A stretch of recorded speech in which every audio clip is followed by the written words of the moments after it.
Oh, man. All right. I have been itching, just, so ready to record this episode.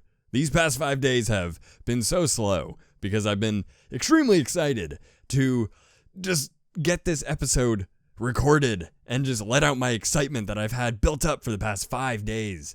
So you guys, you guys know what you did, and we're going to talk about that. So without further ado, let's start the show.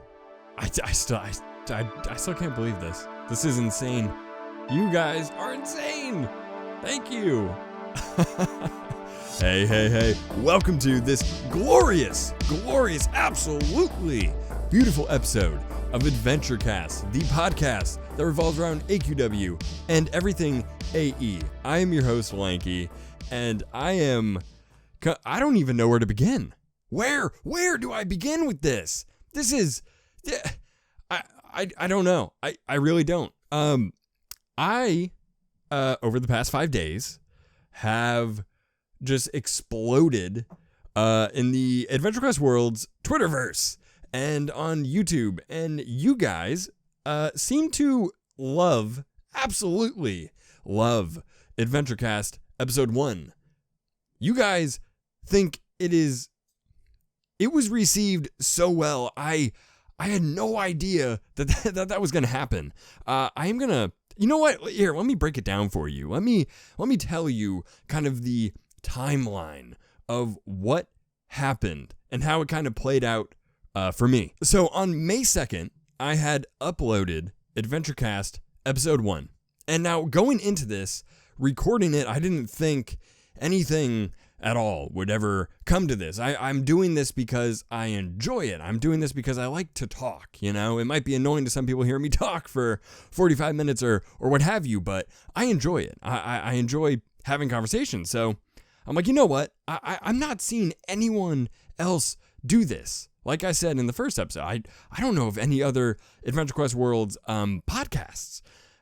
There was one, but it doesn't exist anymore. So as far as I'm concerned, I'm one of the only ones doing it, and which is great. And if that's wrong, and if there is someone else doing it, please let me know so I can give credit where credit's due. I don't want to take that and it not be mine. But I recorded it, and I was pretty satisfied with it. I always try to take pride in everything that I create, and that one I was happy. I was like, you know what, this is an experiment. Let's see. Let's just do this, upload it. You know, if it's received well, great. If it's not, whatever. I'm still gonna do it because I enjoy it. So I upload it, and just like you do when you make art or a video or anything in AdventureQuest, right, in the community, and you post it to Twitter, you'll tag people, right?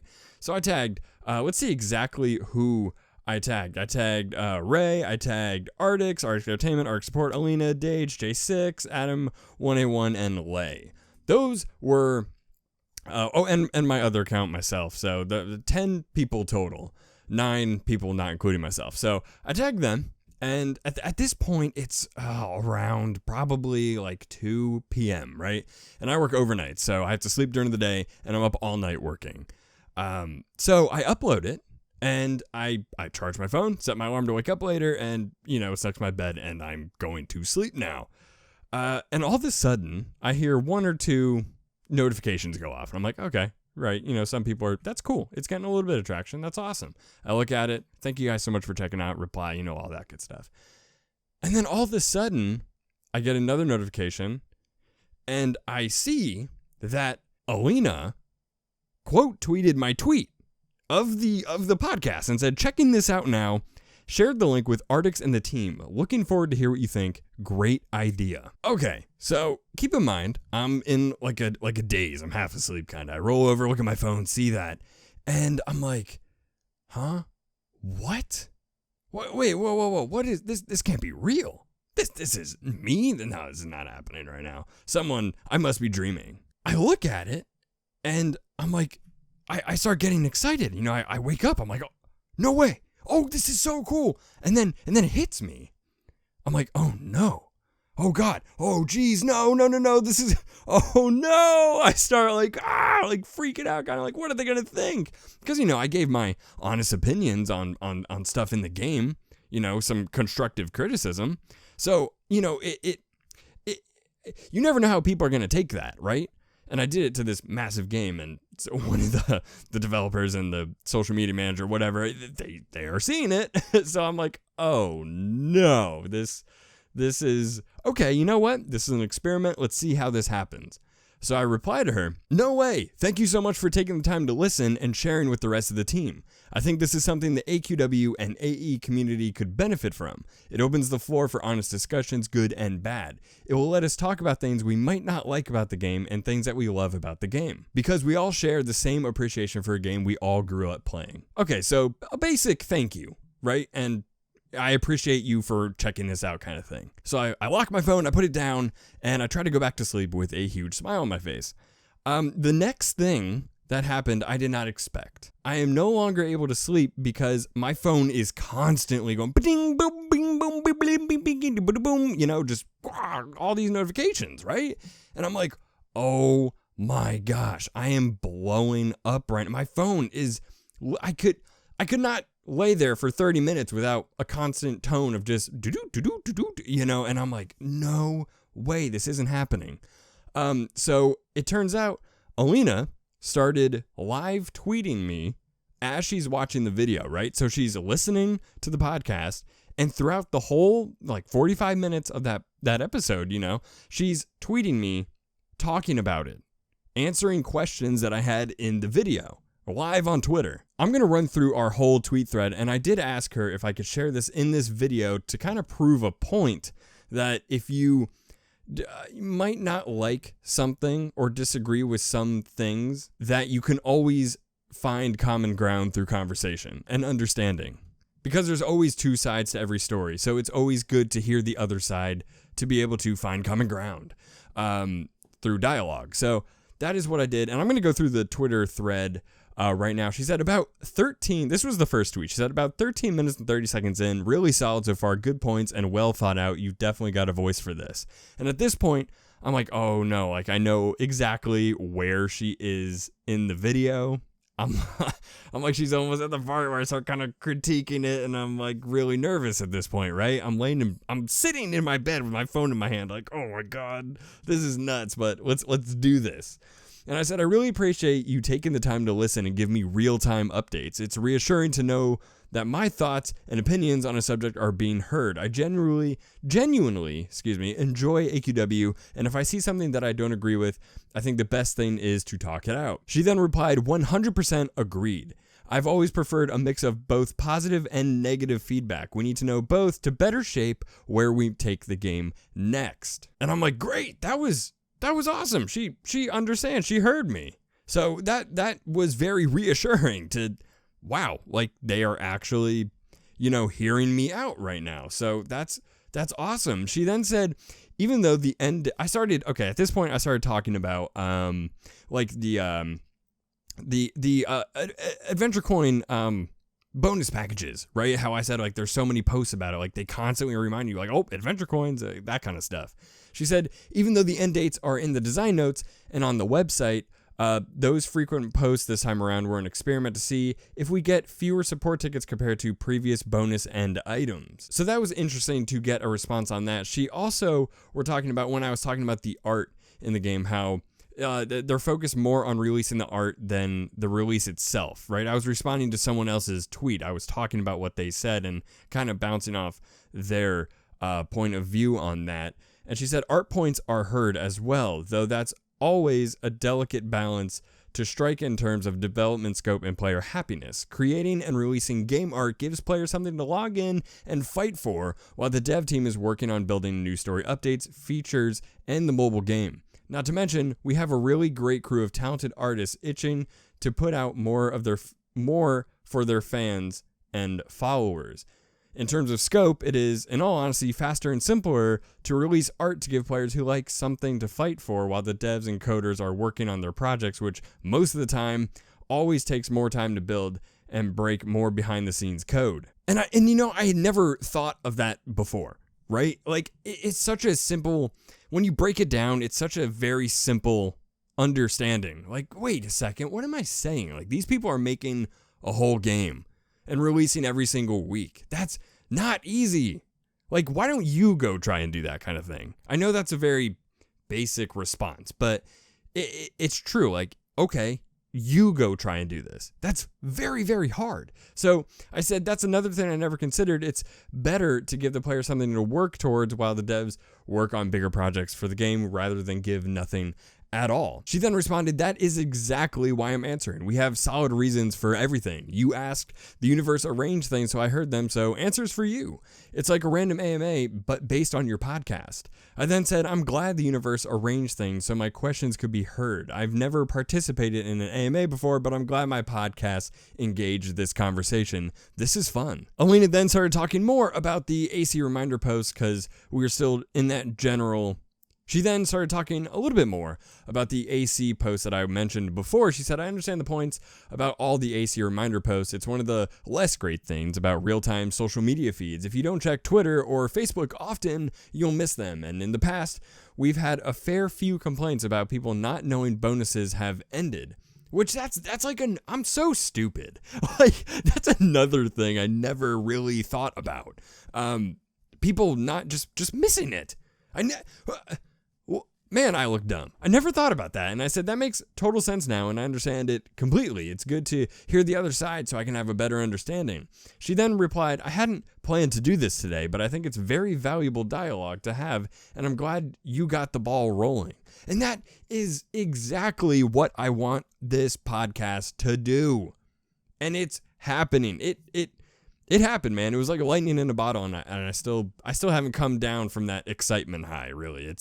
It's amazing. I replied to that tweet saying, I appreciate you reaching out and talking with me and giving me the other side. I now have a better understanding and will remember this conversation next time I chat about something like this. Alina then responded, I'm happy too. Your feedback's well thought out, and I had the time. Aside from Alina just live tweeting me, which was awesome, and people were like, dude, this is crazy. This is awesome. Like, whoa, like they couldn't believe it that we were just having all these discussions, and it was really, really cool. I got so many replies to this tweet. It has 107 likes, 14 quotes, and 32 retweets, and like so many comments. I got people, that's insane for me, honestly. I got people saying, watching it now, I wish this was around back when I made AQW content. Great stuff. All these compliments.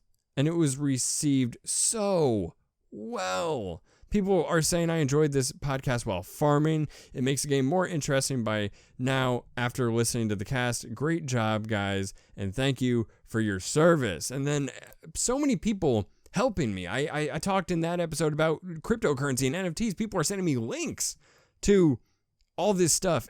It's insane. I'm learning so much from this. It turned out to be such a learning process, and I'm gaining so much information, and it's all thanks to you guys. I don't know, man. I thank you guys so much. Hikari said, rad stuff. I've been wanting to do an AQW podcast for some years, but didn't get the chance to do it since I became a dev last year. Nice to see someone finally doing it. I would love to have Hikari on to be interviewed. There's so many. To interrupt myself, I also got so many people giving me suggestions on people to interview. So I got to start setting that up. I got some networking to do, man. So I said, thank you for checking it out. Maybe we can work on getting you on to chat if you're ever available. So I am going to try to plan to have Hikari on when he is available. It's so great, man. I'm looking at all these comments just with a huge smile on my face. I couldn't be more happier with the way it was received. May 2nd is when I created this account. Or May 1st or May 2nd. I posted on May 2nd. So let's say May 2nd till right now it is May 7th. From then until now, I'm at 129 followers on Twitter. I blew up so fast, and now I'm at 88 subscribers on YouTube, 730 views on the first episode of AdventureQuest. What? I'm like a nobody, dude. I'm some random guy that is making these, and it was received that well. 82 likes, absolutely no dislikes, 76 comments. I got so many people. Shimanuki commented on it that he likes it. I got so many people telling me all these good things, and I just can't believe it. I deeply apologize if I sound like I'm tooting my own horn, but I'm really not trying to. I'm just so grateful and so thankful for you guys checking out my show and liking it and enjoying it and wanting more of it.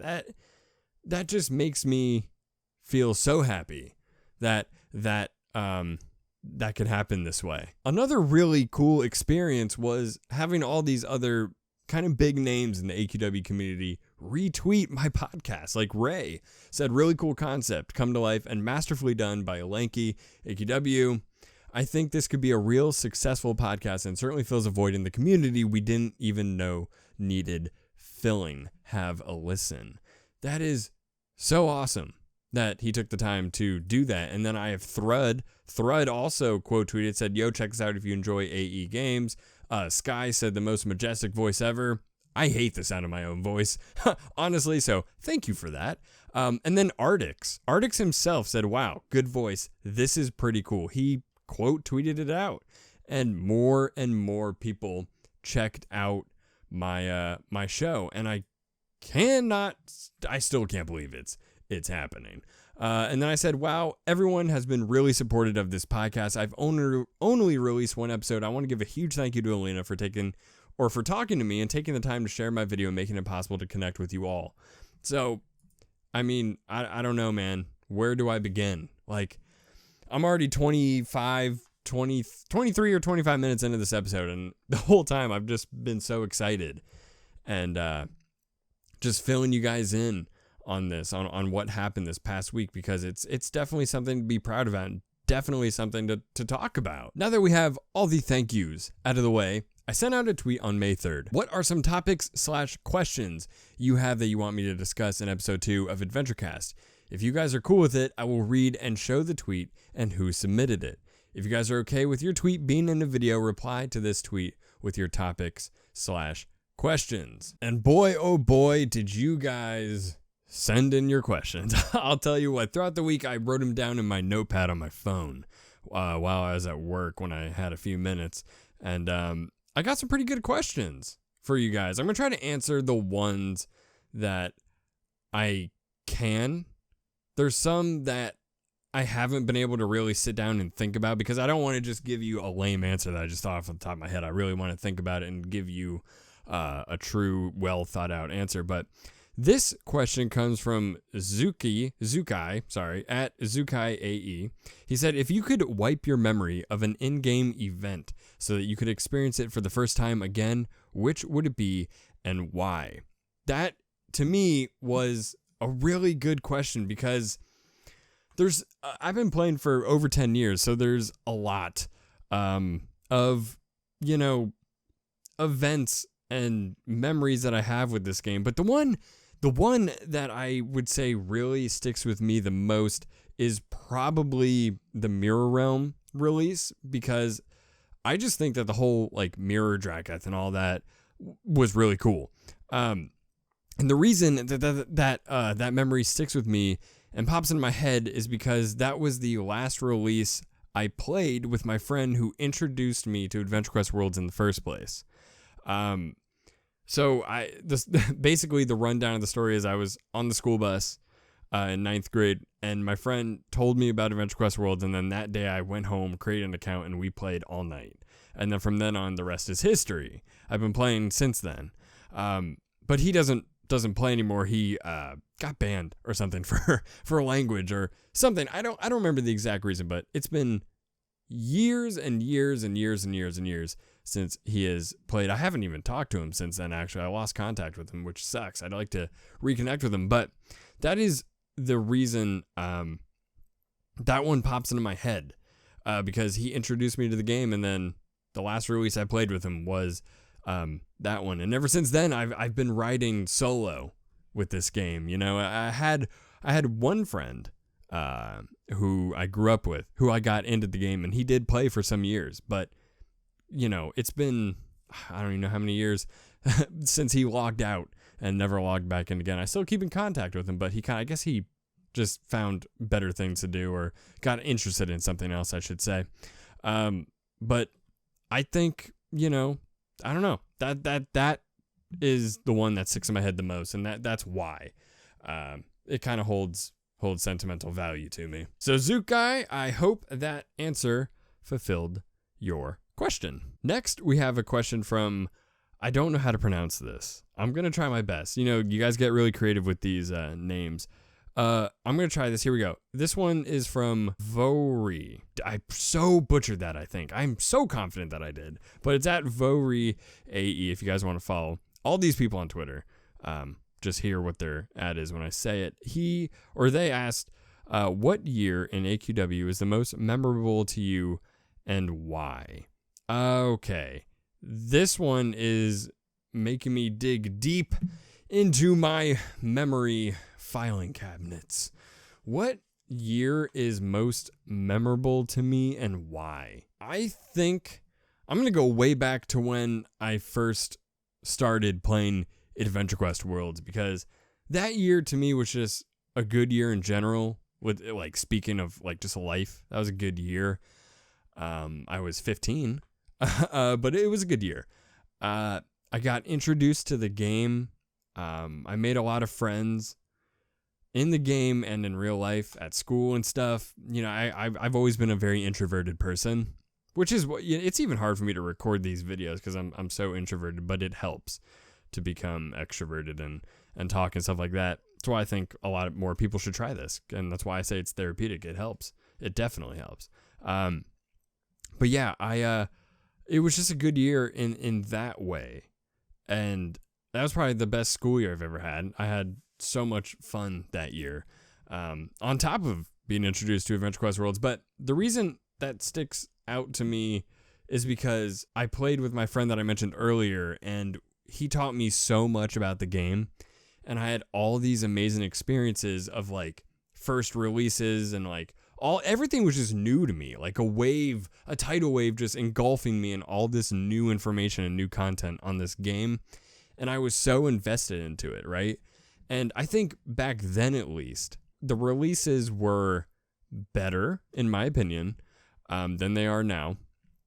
And I just had so much fun playing them. And the reason I think I had so much fun playing them, because I was young. I didn't have a job. I didn't have any adult responsibilities, right? Like now, 10, 11 years later, I have all these responsibilities, right? As an adult. So back then, it was just 24/7 AQW, right? It was like all this information that I could absorb and engulf my life into and get into this universe. I don't have time for that now, obviously, but I think that year especially what was the most memorable for me, because it kicked off to what is now happening, right?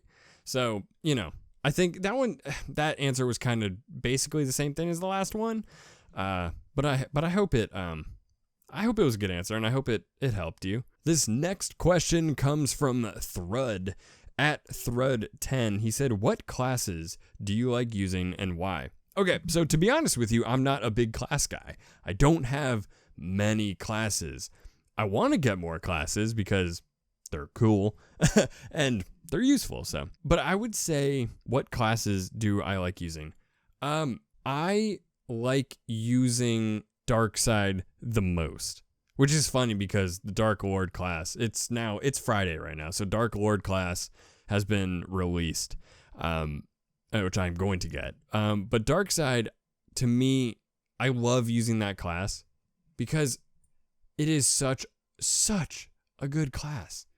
It's so satisfying to use it, and I love it so much. And the reason I like using it is because it holds just memorable value to me. Because I got it when it was released, and then everyone else who missed out on it didn't get it. So it felt very exclusive, and it felt cool to be included in that. And I think it it's one of the best looking class arts for sure. I love the way it feels. It doesn't feel too sloppy, too chunky, whatever. It feels well balanced and it feels smooth, and I like it. I've been using it since it was released, and it's an amazing class. My other class that I like using is Underworld Chronomancer. That one is awesome from the 2020 calendar shop. It's just a cool class. That's my first Chronomancer class that I've had. And from a calendar and everything like that. I love that class. I use that class probably the most. I still do use Darkside, but I use that class the most, is Underworld Chronomancer, because it hits so hard. My crits are so huge, especially when I'm farming for Legion tokens in the Legion arena, dude. Oh my gosh. My crits are humongous, like 200k crits. And that might not be, you guys might be like, that is like a terrible crit. I get like crazy high crits, but for me, that's awesome, and I'm happy with it. So that's why I like using that class. And the class art looks so good, dude. Oh, it looks so good. My third class that I probably would say I really enjoy and that I use the most. The three main ones, okay, here we go. The three main ones that I use are Underworld Chronomancer, Darkside, and Blazebinder. Blazebinder for me is new. Of course, I was there when it was released. I don't collect classes, so I never got it. And I just recently got it, and I've been using it, and I'm like, wow, why did I not get this before? This is a great farming class. It hits hard, and it hits multiple targets, and it can clear a room really fast and very efficiently speed up the process of farming. So I was like, why did I not get this before? I'm so mad at myself that I didn't. But I have it now, so I like that one the most. So Thrud, I hope that satisfied your question. This next question comes from King Atlan at Plutone_AE. They ask, could you touch on the topic of guilds, what the current system is like, what could be improved, how they compare to other games' guild systems, and what would you hope to see in the future? Okay, so I'm going to refer you, King Atlan, and all the listeners to a Google document that I will leave in the description of this video. It is about AQ Worlds and AQ Mobile. It is made by a fellow AQW player named Marcel.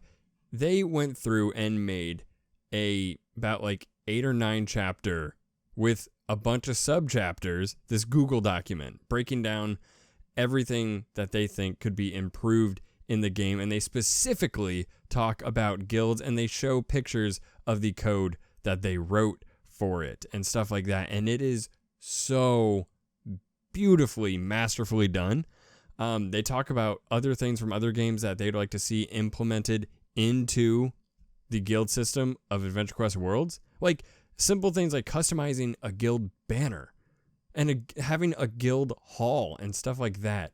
It is so awesome. And they also talk about how you can summon members of your guild and stuff like that. It is so masterfully done, man.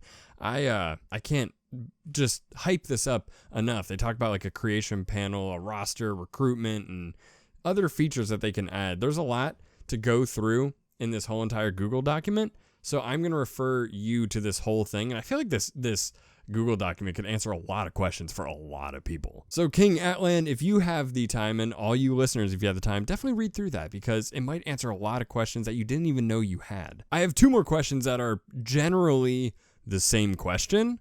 I'll read them both, but I will answer them as one. The first one comes from Hoff at Hoff AQW. Hoff asks, if the game was rated differently like T, it would open so many possibilities and also drive in more players maybe. They should hire more people to knock out projects faster. We get so many delays, it's made people lose hope with the game. And he's talking about AQ 3D. And then the other one comes from, I'm gonna try to pronounce this, Fayu Hero at Fayu Hero AE. They ask your opinion on age rating of the game possibly going to T for teen and how that could change things going forward, story, art, etc. Okay, so my opinion on raising the age rating for the game, it's kind of split. I think that if AE were to raise the age level for the games to, like you said, let's just say teen, I don't know if you would gain so much from that. I don't think that raising it to T would really make a big impact on things. If you were to raise it, to M, which they would never do. See, the reason I think that nothing would gain from that is because AE has already cemented themselves in the gaming world as a family-friendly game development company, right? So they're already known for that. So they've already built this whole character arc and this whole story arc of their games and their company, right? And their values. So if you were to totally flip the script like that, that would be so out of character for AE that I do not think it would be received well. Their stories are good and they have lots of puns. They're fun. They're kind of slapstick and just funny, right? You don't necessarily take it too seriously, but you do take it seriously to a degree. But there's always a good laugh here and there, right? So I think completely flipping the script and changing it, you wouldn't gain a whole lot from that. And I feel like a lot more people wouldn't really like that. They think they would, but then when it happens, they'd be like, I don't really like that. It's just hard, especially for a Flash game like this, to see necessarily like with teen games and rated M games. Yeah, they're violent and they have language and all that. And I don't think that you gain much from language either, right? Like from let's say like curse words. There's so many other better words for you to use rather than resorting to that. I feel like that's just lazy. I mostly more focus on M games that have like a good story. Like take Red Dead Redemption 2, for example. That's a very mature story. It's a very, very heavy hitting story, and they do it right. And they use language here and there, but they don't just bombard you just with F-bombs and all that. So, because they understand that you don't gain anything from that. It's more about the story. So I think it would be very, very hard to do that with AdventureQuest Worlds and the AE games. I just don't think that they are in that position. Now, it would be different if they had already started in that position. That's what people expect from them, are these crazy, insane stories that are so heavy hitting, right? And they don't have puns. They're not comedy, right? Like they're just too far down the road of family friendly that I don't think they can turn back and change it up. And nor do I think they would want to, because that's not why Artix created the game. He created a game for everyone to play that's family friendly and fun. So I don't think that would ever happen. But in the AQ Worlds and AQ Mobile Google document that I was talking about, the first thing they talk about is the game rating besides the introduction. And I'm going to read what they say because it's valid. They talk about the game rating. They say, first of all, I would like to point out the suggestion. AQ2D would be more liberating if it had the same game rating as AQ3D. Since the game was made to be family friendly, it's comprehensible how rules were written in order to keep it that way. Although I know that over 60% of our users, or your users, are between the ages of 13 and 24, according to your support page and to some of Alina's Twitter polls. So see, it makes sense why people would want it to be teen. But would that really make a difference? I'm speaking from someone that doesn't have any experience of AQ3D, and apparently AQ3D is teen, which I didn't even know that because I don't play AQ3D. So excuse me for not knowing that. But is it really that much different from AQW? Like, do you notice that huge of a difference from a rated E to rated teen? So I'm kind of split. I do think they could make really heavy hitting stories that could just really hit you right in the feels and be really, really mature. And I do think they could do that. But do I think they will? No. And do I think they can? Or I should say, do I think that it's able to be done? Yeah, but I don't think it would be received the way you think it would be. But that's just me. And to answer the rest of Hoff's question about they should hire more people to knock out projects faster, because we get so many delays, it made people lose hope with the game. Now, here's what I think. And I talked a little bit about this in episode 1, that I think it's better to take a little while longer on a release because you have more time to go back and rethink things and get better ideas and change things to make your release that much better, right? I also talked about how when I edit a video, okay, I'll spend hours and hours sometimes weeks editing a video because I want it to be absolutely perfect. That's just me. I just can't help but I just want to make it perfect, right? And it sucks. Well, it sucks because it just takes forever, but I know that when I release it, it's going to be good because I spent so much time. And sometimes I'll just restart the whole thing and be like, I can do better than that, and just make it better. And I'll come out with a better video than what I had before. So I think that taking longer in between your releases will value the story more and will be more beneficial. People will really gravitate towards those rather than having weekly releases. But they do a good job at it, so I can't really complain about that. They do a good job. But of course, I think anyone with anything to do, that you can always do better. You can always strive to do better. And if they would take longer, I think the releases would be better, but that would be up to them to do. And I think they do take long to do some releases, right? They have like a story planned out, like the DarkCon events, for example. Like those stories have been written for a long time and really planned out really well. That's why those releases were so good, right? And then in between that, they had releases to fill in the gaps, and then boom, you have this really good release. So they do that, but I see what he's saying about taking a long time, but hiring more people to pump out releases faster, I think that's hard to do, man. Probably just let's hire a bunch of these people to do this. Like that's a lot.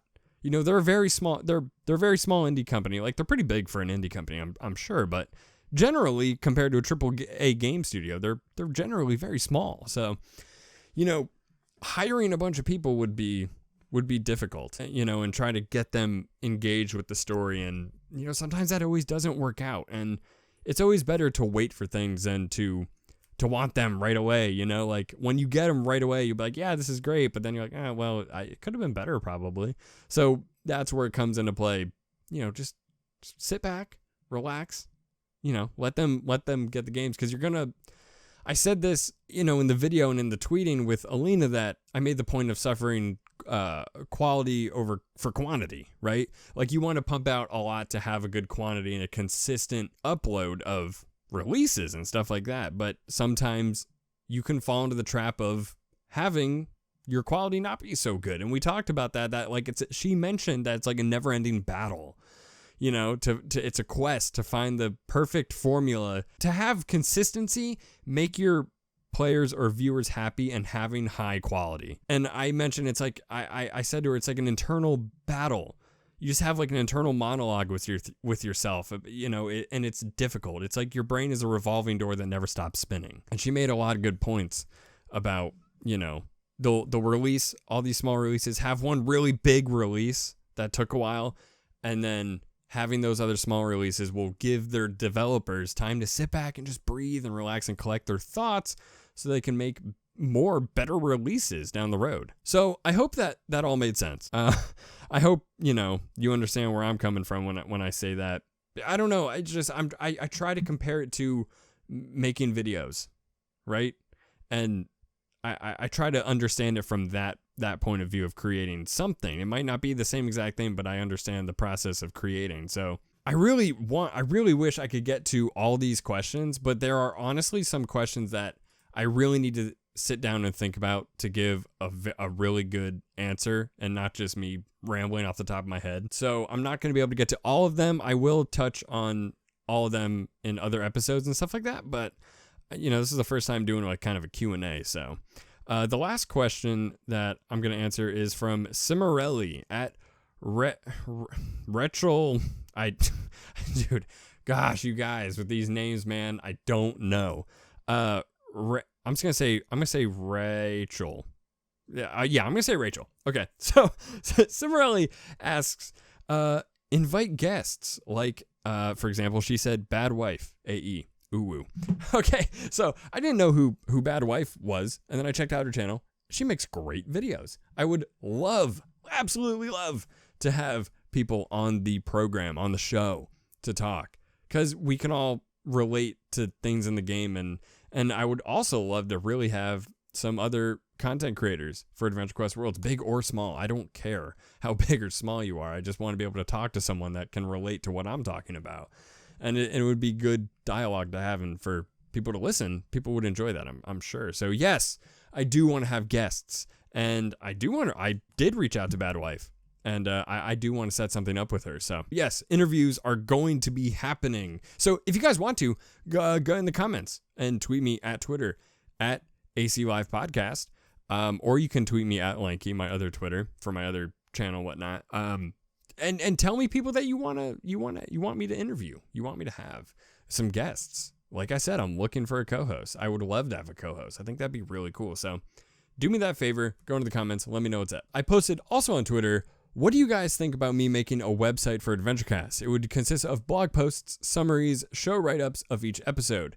I would also like to include a list of topics discussed and a list of guests that have been on the show. I think it would be a cool idea for listeners to be able to go back and look at old episodes / best moments and take a trip down memory lane. Think of it like a yearbook. You can just go back and see what each episode was about and funny moments and all that good stuff. So if you guys think me making a website for AdventureCast would be something that you'd be interested in, visiting and checking out every once in a while, also let me know in the comments or tweet me and tell me if you think that's a great idea, because I think it'd be kind of cool. Man, we are like almost an hour or, an hour in or something like that into this episode. And man, I'm just now getting to the design notes. There's not a whole lot to talk about in the design notes except for today's release. But I will kind of skim through here and talk about a few things. Okay, so the first thing that we have to talk about on the design notes is May 7th, which is today. Oh, and I cannot believe I forgot to say this, but this week was May 4th. So, May the 4th be with you. There you go. I got it out of the way. I did it. I did my due diligence. So here we go. May 7th, Alina posted on the design notes 5th Lord Sepulchre Challenge. Our May the 4th event continues this weekend. 5th Lord Sepulchre is the most feared man in the galaxy and has conquered countless worlds for the 5th Order. He will never stop until his master is satisfied. This weekend is the best chance to take him out. Log in and talk to Hammer Wateroo. He needs your help to destroy the 5th Lord or the 5th Order's super weapon and ensure the freedom fighters' victory. This weekend, /join Murder Moon to begin your adventure. That's funny. The Death Star is definitely like a big murder moon. So I like that name. That sounds pretty intimidating. Battle Tempest soldiers, sabotage the murder moon, take down 5th Lord Sepulchre. Come to the darker side for new rewards. Starting tonight, you'll find new seasonal rare gear in the featured gear shop in your game menu and in the May 4th seasonal shop in /Zorba's Palace. New seasonal items for this year include Nanotech V2 armor set, Gurgle Pet, Techno Light of Destiny Laser Axe. Wow, that was a mouthful. New event rare items for this year include Prismatic Dark Lord armor set, The Way of the J6 armor set, and Null Palapod Pet.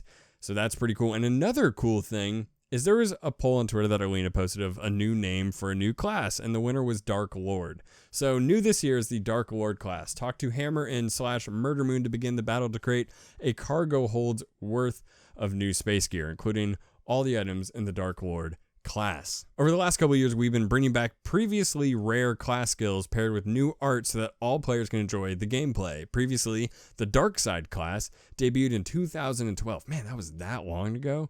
My gosh. As Vader Darkside's prize in Cicero's Can I Has mod reward giving extravaganza of craziness. And yeah, it was pretty crazy. May the 4th is the thematically perfect time for the class to return, and it will only be available by farming. The blue variant of the seasonal Darkside 2.0 class will be available for all players to farm. A diabolically evil red armor set variant will be locked to higher level heroes. No OG Darkside class required. That's good. There's also a little side note here. It says, OG Darkside class owners, you'll keep your original exclusive class just as is, with the same art, battle pet, and skills as you've come to know and love. And if you check out the Darkside Orbs quest in /Curio, you'll find a permanent 0 AC version of the Hate Wolf battle pet, plus a free version of the class have been added as a quest reward. No way. That is so cool. You can battle through our seasonal May the 4th maps now. Log in now as our Out of This World Lore Wars gear and seasonal adventures return. Check out the all-new rare Way of the J6 armor set in your game menu. Plus, find all of our May 4th event items in the shop in the /Zorba's Palace map. You look like a Jedi with the way of the J6 armor, and it looks beautiful. Leaving soon. Mark your calendars. Don't miss out on your favorite limited time events, stories, and gear. May 14th, Devourer of Gods rare set and Executioner of Gods rare set. May 30th, May seasonal set and the May the 4th seasonal events rare shop and seasonal gear. If you guys are looking for a new upgrade package, you can become a Galactic General. Upgrade to unlock our new exclusive armor sets. When the 5th Lords clash with Nandroid's General, nowhere in the galaxy is safe unless you use the power of the 4th to save the day. Get the Galactic General upgrade bonus pack. So if you guys want to get that, it looks really, really cool. Choose the Galactic General to unlock all 4 armor sets plus new house with armor and character customization room. Those armors include the Nandroid General armor set, Dark Lord of the 5th armor set, 4th Count armor set, Galactic Warrior Monk armor set, Galactic Space Shield cape with a quest. That's cool. For the Chrysalis Space Station house with character customization and armor customization room and a character badge. For your character page. Alrighty, that has been episode 2 of AdventureQuest. Follow me on Twitter at AC Live Podcast. I'm currently in the process of making a Discord server for this podcast for all of you guys to join and chat and hang out with me and all the other listeners. I am also trying to add this podcast to other podcast hosting services such as Spotify, Apple Music, all that good stuff, Anchor, Podcast Addict, anything you can really think of. I'm trying to get it out there other than YouTube. But for now, just bear with me as it's only going to be on YouTube.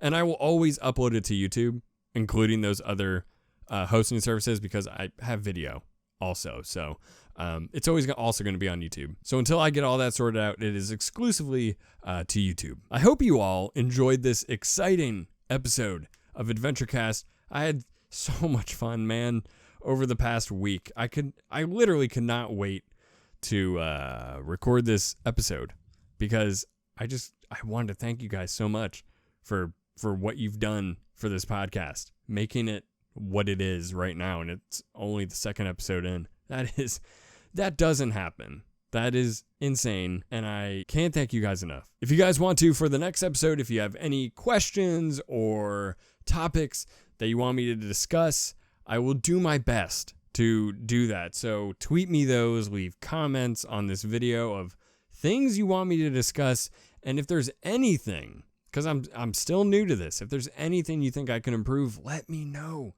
I love constructive criticism. Don't worry, you're not going to make me mad. You're not going to offend me. If this episode sucked, tell me. Tell me, hey, this episode was terrible. Never again do this. Just let me know. I need to know these things. I need to know I need to know your feedback. I need to know how you guys feel about it. So if you guys could please let me know in the comments if there's anything I can improve, because I want to make this the best podcast for the AEAQW community. So until next time, I'm your host, Lankey. This has been AdventureQuest, and I will see you next week for episode 3. Peace.